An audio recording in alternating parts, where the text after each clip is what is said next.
네, 안녕하세요. 임다혜입니다. 네, 여러분께서 많이 기도해 주셔서 제가 네팔에 한수연 선교사님하고 소피아 자매님 계시는 네팔 카트만두에 2월 23일부터 3월 7일까지 한 2주 조금 안 되는 시간 12일 정도 다녀왔습니다. 간단하게 말씀드리려고 합니다. 네. 네, 제가 먼저 여기 네팔에 가기로 결심하게 된 이유는 저도 선교사로서 살고 싶은 마음이 있기 때문에 기회가 있을 때마다 선교사님들께서 어떻게 사시는지, 또 그 땅에서는, 해외에서는 어떻게 예배하고 그 사람들은 어떤 일상을 가지고 사는지 그런 것들을 보고 싶었습니다. 그래서 가장 최근에 다녀왔던 선교여행은 5년 전에 인도네시아 다녀온 게 마지막이었는데, 그 이후에 하나님께서 네팔로 다시 한번 저를 불러주시는 것 같아서 기쁜 마음으로 기도하면서 다녀왔습니다. 그래서 네팔인들이 어떻게 사는지, 또 선교사님들께서 어떻게 사시는지가 궁금했기 때문에 최대한 가까이에서 있고 싶었습니다. 그래서 선교사님께서 2층에 머물고 계시는 그 집에 3층이 마침 비어 있어서 3층에서 제가 머물게 되었습니다. 왼쪽 사진은 그 2층하고 3층 빌라 사진이고요. 오른쪽에 있는 사진은 제가 3층에서 문을 열면 곧바로 보이는 풍경 사진입니다. 날씨는 한국의 봄 날씨 정도 됐고요. 그래서 일교차가 크고 먼지 많이 날리고 그런 날씨였습니다. 네, 이렇게 제가 있던 곳은 네팔 카트만두 도시였기 때문에 건물이 막 많이 높지는 않지만 그래도 이렇게 다닥다닥 건물들이 붙어 있고, 가장 높은 건물은 한 4, 5층 정도 되는 것 같습니다. 네팔 사람들 이렇게 살고요. 자세히 보시면 사람들 다 마스크 쓰고 다니고 있는데 다 도로가 비포장 도로이고 그래서 흙먼지들이 정말 많이 날립니다. 네, 이 가게는 저희 집 앞에 있던 편의점입니다. 편의점인데 한 6시쯤 되면 문을 다 닫고요. 네, 여기 사진에는 자세히는 안 보이지만 이렇게 추로 무게를 계량해서 이렇게 해서 물건을 팝니다. 네, 이거는 저희 집 뒤에 있던 야채 가게이고요. 네, 현지에서 네팔 음식을 주로 먹었습니다. 한국 음식은 한 2끼 정도 먹었던 것 같고요. 나머지는 다 네팔 음식을 먹었는데, 네팔 음식은 저희하고 비슷합니다. 밥을 주로 먹고 또 콩류 음식들이 많습니다. 그래서 밥은 저희처럼 이렇게 찰진 밥, 그런 밥은 아니고 이렇게 알량미라고 하죠. 좀 불면 날아갈 것 같은 그런 쌀을 주식으로 해서 밥을 먹습니다. 그래서 감자나 콜리플라워, 브로콜리, 당근, 오이 이런 것들 반찬으로 많이 먹고요. 네, 이 사진에서 가운데 보시면 멸치볶음이 있습니다. 소피아 자매님이 멸치볶음 좋아하셔서 멸치볶음도 가끔씩 이렇게 상에 올라오기도 했고요. 네, 쌀이 주식이기는 한데 이런 특이한 쌀도 있습니다. 이 쌀은 생쌀을 이렇게 부숴서 만든 그런 쌀, 비튼 라이스라고 하던데, 이런 쌀도 먹으면 되게 바삭바삭합니다. 조리하지 않은 생쌀인데 밀어서 만든 그런 이런 쌀도 있고요. 쌀 대신에 뻥튀기처럼 저렇게 튀겨서 먹기도 합니다. 그런데 저 처음 봤을 때 뻥튀기라고 생각했는데 뻥튀기보다 엄청 축축합니다. 축축한 뻥튀기고요. 네, 이런 쌀 말고 빵으로 대체되기도 합니다. 네, 이것은 네팔어입니다. 네팔어 보시면 이것은 시편 23편 5절 말씀을 적어놓은 구절인데요.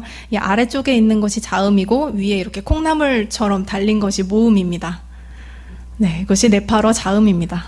아주 복잡하고 그림처럼 생겨서 문맹률이 아주 높다고 합니다. 말은 할 수 있는데 글씨는 읽을 수 없는 사람들이 꽤 있다고 합니다. 네, 네팔어로 인사할 때는 이렇게 두 손을 모으고 보통은 나마스테라고 인사를 합니다. 그런데 믿는 사람들 사이에서는 나마스테라고 인사하지 않고 자야마시라는 다른 인사를 사용을 하는데요. 이 자야마시라는 것의 뜻은 찬송받으실 메시아, 우리 메시아를 찬송할지어다 라는 뜻입니다. 자야마시 이렇게 인사를 합니다. 네, 거기에서 제가 선교사님 댁에서 머물면서 함께 했던 것은 주로 마을 방문하는 사역을 많이 했습니다. 그래서 카트만두에는 큰 교회가 하나 있지만 그 주변 마을에는 길이 너무 험하고 또 카트만두에서 너무 멀고 또 사역자들이 세워지지 않아서 또는 교회 자체가 없어서 예배를 드릴 수 없는 사람들이 많이 있었는데 그 중에서 한 마을을 방문을 했습니다. 누아코트 마을이었는데요.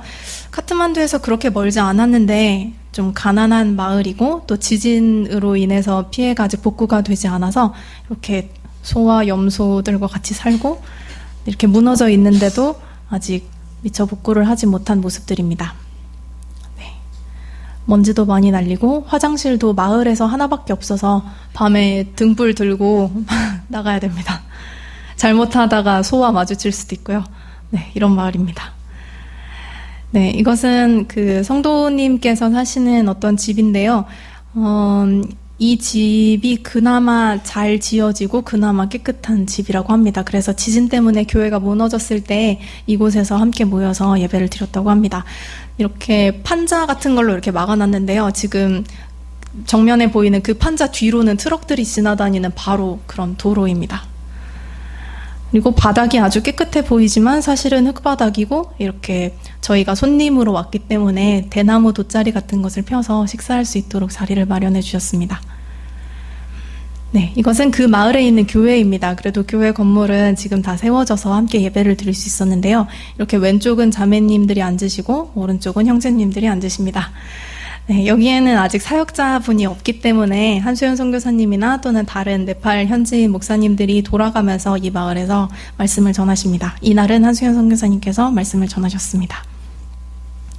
네, 예배 끝나고 나서 이제 외국인을 많이 본 적이 없기 때문에 한수연 선교사님 이후로 제가 두 번째 외국인이라고 합니다. 그래서 또 외국인 한국 여자를 본 게 처음이어서 이제 저한테 달려와서 뭐 눈썹이 뭐 어떠네, 뭐 점이 있네, 뭐 보조개가 있네, 뭐 이런 얘기들도 하고요.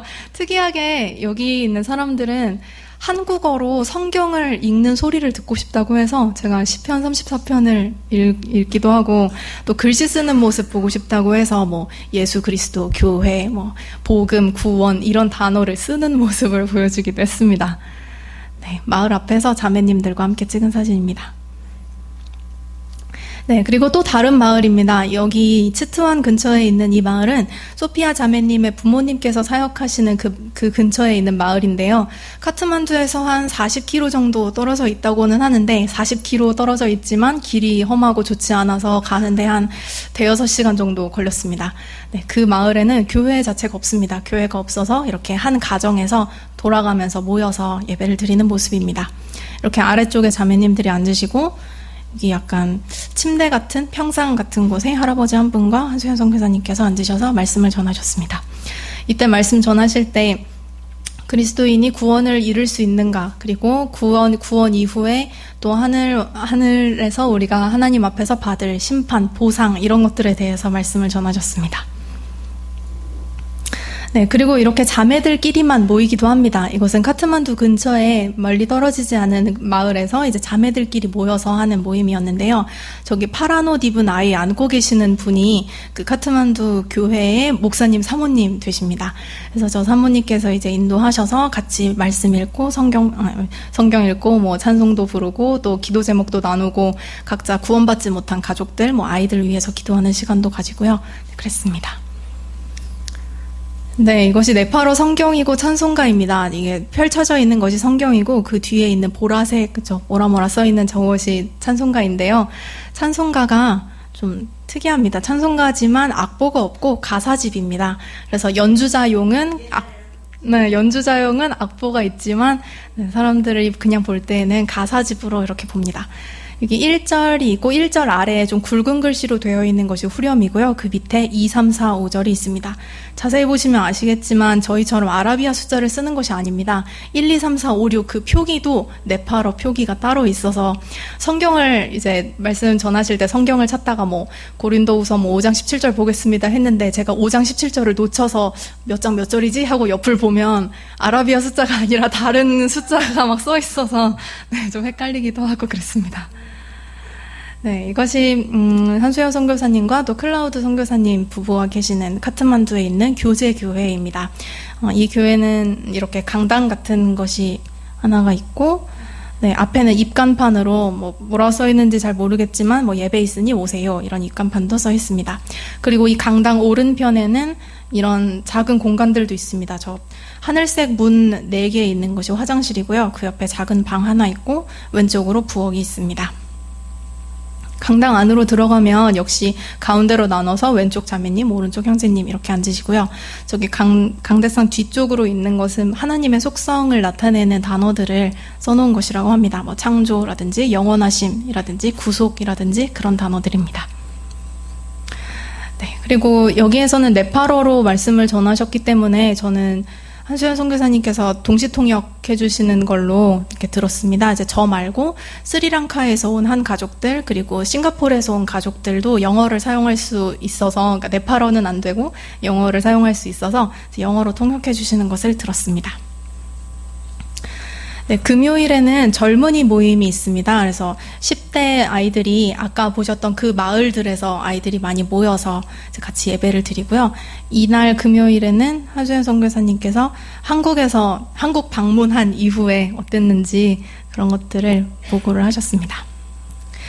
네, 제가 거기 네팔에서는 주일에 예배를 드리는 게 아니라 토요일에 예배를 드립니다. 그 나라에서는 일요일에 쉬지 않고 토요일에 쉬기 때문인데요. 그래서 저는 거기서 토요 집회를 2번 드렸습니다. 그런데 그 2번째 드렸던 그 토요일에는 좀 큰 모임이어서 주의 만찬이 같이 있었습니다. 그런데 이 교회에서 하고 있는 그 주의 만찬은 그 오픈, 클로즈, 클로즈드 중에 클로즈를 이렇게 적용하고 있어서 같은 교리를 가지고 있는 다른 교회 지체면 주의 만찬에 참여할 수 있다고 하셔서 저도 같이 주의 만찬에 참여를 했습니다. 이게 납작한 빵 같은 거, 한 빵을 이렇게 하나씩 이렇게 떼고, 좀 특별했던 것은 포도주스를 마시는데 그 개인 컵에 마시는 게 아니라 그냥 이렇게 큰 병에 그 잔을 돌려서 그 잔에 입을 대지 않고 이렇게 마시는 형태로 주의 만찬을 하였습니다. 네. 그래서 이렇게 입을 대지 않고 이렇게 못 마시는 사람은 개인 컵을 따로 준비해서 따라서 마시기도 하더라고요. 네. 그렇습니다. 그리고 이 날은 좀, 치리하는 것도 제가 봤는데요. 어떤 15살짜리 소녀가 이 교회 회원이었는데, 지체였는데, 이제 믿지 않는 다른 남자와 이제 가출을 하는 그런 사건이 있었습니다. 그래서 그 부모님에 대해서, 그리고 그 자매에 대해서 이 교회 전체가 치리하고, 같이 회개하고 슬퍼하고 그 자매를 위해서 기도하고 또 그 자매가 돌아왔을 때 우리가 어떻게 받아줘야 하는가, 그런 과정을 한 1시간 반 정도를 그렇게 하는 것을 저도 여기서 봤습니다.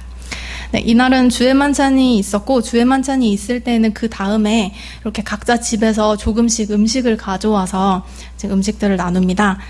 그래서 누구는 빵을 가져오고 누구는 쌀 가져오고 누구는 뭐 콩을 가져오고 이런 식으로 해서 같이 이런 식사를 하였습니다.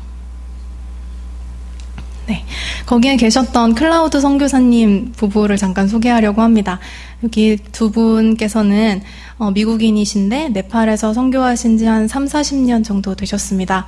두 분 다 70이 넘으신 분들이신데요. 남편 되시는 데이빗 클라우드 선교사님께서는 이곳에서 신학교를 하시고, 또 아내분이신 린다 클라우드 선교사님께서는 아이들을 위한 크리스찬 스쿨을 하고 계셨습니다.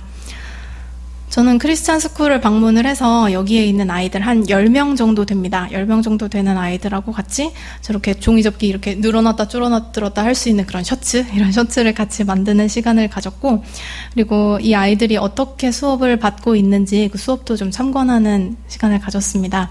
근데 여기에서 하고 있는 것은 물론 이 아이들을 가르치는 것도 있지만 비디오로 이 수업을 촬영을 해서 네팔에 있는 어느 마을에 있는 어떤 아이들도 기독교 교육을 받고 싶다면 이 비디오를 사용해서 교육받을 수 있도록 그런 비디오를 촬영하는 것도 같이 하고 있었습니다.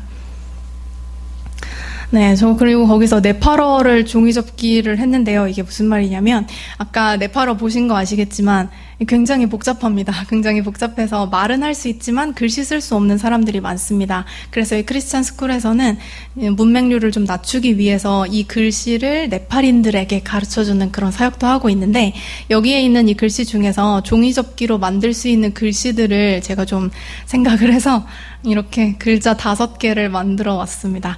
그래서 이 글자 5개를 만들고 이 글자를 어떻게 만드는지, 뭐 이 글자의 발음이 어떻게 되는지 그런 것들을 비디오로 한 5편 정도 촬영하고 돌아왔습니다. 네, 그리고 데이빗 클라우드 선교사님께서 하시는 바이블 컬리지도 방문할 수 있는 기회가 있었는데요. 형제님들은 한 7분 정도 계시고 여기 자매님들은 한 4분 정도 계십니다. 가장 왼쪽에 분홍색 스카프 메고 있는 디파 자매는 이제 지난 학기에 컬리지를 졸업을 했고, 이제 나머지 자매들은 이 신학교에서 공부하고 있는 자매들입니다. 여기 가운데에 있는 자매는 아니타라는 자매인데요. 카스트 계층 중에서 가장 높은 브라만 계층이었다고 합니다. 그래서 힌두교의 사제가 될 수 있는 그런 사람이었고 힌두교에 아주 심취해 있었는데 예수님을 알게 되고 구원받으면서 이제 모든 거 다 버리고 신학교에서 예수님을 따라가는 길을 선택한 자매입니다. 네, 그리고 저희 같이 길거리 전도하는 시간도 가졌는데요. 이렇게 저희 4명이 길거리 전도 팀이었습니다. 그래서 여기가 큰 사거리인데 이 사거리에서 저기 왼쪽에 보이는 그 과일 파는 아저씨 거기 근처에서 전도지를 나눠주면서 복음을 전했습니다. 네팔어 전도지입니다. 저기 하늘색으로 보이는 그 전도지에는 peace, 평화라고 써있고 자동차 달리는 저 전도지에는 길, the way, 그래서 예수님께로 가는 길, 구원의 길 이런 거에 대해서 설명을 해놨고 저기 돈 모양 있는 저것은 이제 만몬에 대해서 돈이냐 하나님이냐에 대해서 소개하는 그런 전도지입니다. 그래서 이 전도지를 주면서 읽어봐 주세요 이렇게 하고 빠르누스 이렇게 읽어봐 주세요 라고 하면서 전도를 하고 보통 사람들이 잘 받습니다. 전도지를 잘 받는 편이고 그리고 심지어 이렇게 받고 가면서 읽어보다가 이게 도대체 무슨 말이냐 나는 힌두교 사람인데 이게 이 종이가 무슨 말이냐 라고 다시 되돌아와서 묻는 사람들도 꽤 있습니다. 네, 꽤 있고 다른 사람들에게 전도지를 나눠주는데 자기는 뭐 못 받았다 이러면 돌아와서 나도 달라 나도 읽어보고 싶다 이런 사람들도 있고 생각보다 마음이 많이 열려있는 모습을 봤습니다. 그리고 선교사님께서도 항상 일상에서 항상 저 전도지 늘 챙겨 다니시면서 뭐 길 물어볼 때 뭐 은행 어떻게 가요? 저기 가다가 왼쪽으로 돌아가세요. 그래요. 감사합니다. 근데 이것 좀 읽어보세요. 이렇게 항상 전도지를 다른 만나는 사람들에게 모두에게 뭐 과일을 사거나 계산대 직원에게나 언제나 이 전도지를 주면서 한번 읽어봐 주세요. 라고 하는 것을 일상에 녹아있는 모습을 많이 보았습니다. 그리고 그 하루가 끝난 후에 또는 그 사람들과 만나는 것 헤어지고 나면 함께 기도하는 시간도 많이 가졌습니다. 주님 방금 저희가 이 종이를 그 사람에게 줬는데 이 사람이 이것을 꼭 읽어볼 수 있도록 읽어보고 무슨 말인지 알 수 있도록 주님 도와주십시오. 그런 기도를 많이 했습니다. 네, 또 다른 모임들과 교제들입니다. 이거는 젊은 청년들, 형제들 모임이 이제 집에서 있어서 같이 다큐멘터리, 선교사에 관한 다큐멘터리 하나 보고 그 다음에 찍은 사진이고요. 거기에 와 있던 싱가포르 팀입니다. 저는 한수연 선교사님 사역을 방문하러 갔고 여기 있는 싱가포르 팀은 아까 보여드렸던 그 클라우드 선교사님 부부 그 부부 선교사님께 이제 그 사역을 방문하러 온 싱가포르 팀이었습니다. 네, 같이 윷놀이도 한 판 했고요. 네, 한국인의 저력을 보여주고 싶었는데 제가 2번 다 졌습니다. 네, 그리고 이거는 소피아 자매님의 부모님, 또 가족들, 여동생과 남동생 같이 만나서 간증도 듣고 어떻게 구원받으셨는지, 어떻게 교회 시작하셨는지 그런 이야기도 많이 들었습니다. 격려가 많이 됐습니다. 네, 그리고 저는 3층에 살고 소피아 자매님과 한수연 선교사님 2층에 살고 1층에 사시는 그 교회 지체 분들입니다. 어린 딸이 2명 있는데요. 저희 식사할 수 있도록 초대해 주셔서 같이 교제하는 시간 가졌습니다. 네, 그리고 그 카트만두 교제교회의 네팔인 목사님과 사모님이십니다. 그리고 3 아들이고 이 3 아들 모두 크리스찬 학교에 다니고 있는데 크리스찬 학교 아이들 정원이 10명인데요. 그 10명 중에 3명이 이 가족입니다. 네. 네, 이 목사님께서 저도 이제 이 목사님 가정에게 이제 구원 간증을 했고, 이제 목사님도 자기 구원 간증을 하셨는데, 너무 솔직하게 구원 간증을 하셔서 좀 많이 당황스럽기도 하고, 이런 것까지 얘기해 주시나 좀 놀라기도 하고, 그런데 정말로 하나님께서 자기 삶에 어떻게 행하셨는지를 숨김없이 진솔하게 나누시는 모습을 보고, 저도 많이 격려받고 위로받았습니다. 네, 이제 마지막 마무리하면서 이제 자매들과 이제 인사하는 시간도 가지고 했는데 이 자매들과는 신학교 자매들인데요. 정말 교제 많이 하고 싶었습니다. 그런데 저는 네팔어를 할 수 없고 이 자매들은 영어를 할 수가 없어서 대화가 자유롭게 통하지는 못했는데 이 자매 중에 한 명이 저한테 우리 나중에 천국 가면 언어 회복되니까 그때 더 많이 이야기하자 이렇게 이야기를 해서 좀 눈물도 나고 네, 좀 그랬습니다. 네, 그리고 거기서 선교사님이 이제 부부의 삶을 보면서 정말 하나님께서 원하시는 삶이 어떤 삶인가 많이 생각하고 왔습니다. 제가 네팔 가기 전에 이제 예레미야 29장 11절 말씀을 많이 묵상하고 갔는데요. 그 말씀 끝부분에 보면 곧 기대하던 결말을 너희에게 주려는 것이라 라는 말씀이 있습니다. 그래서 그 기대하던 결말을 하나님께서 나한테 주시려고 한다는 게 도대체 무슨 말일까? 저는 결혼하고 싶으니까 내가 결혼하고 싶은 사람과 결혼할 수 있게 해주신다는 말일까? 그렇게 생각하고 갔는데 여기 네팔에서 선교사님들의 삶과 또 다른 네팔인들의 삶을 보면서 나는 내가 겨우 하나님께 제가 기대하던 결말은 뭐 결혼입니다. 이렇게 겨우 그런 걸로 대답할 수 있는 게 아니라 주님 저도 하나님 나라 위해서 복음 전하고 말씀 전하면서 살고 싶습니다. 그런 대답을 하고 돌아왔습니다. 네, 이상입니다. 기도해 주셔서 너무 감사합니다.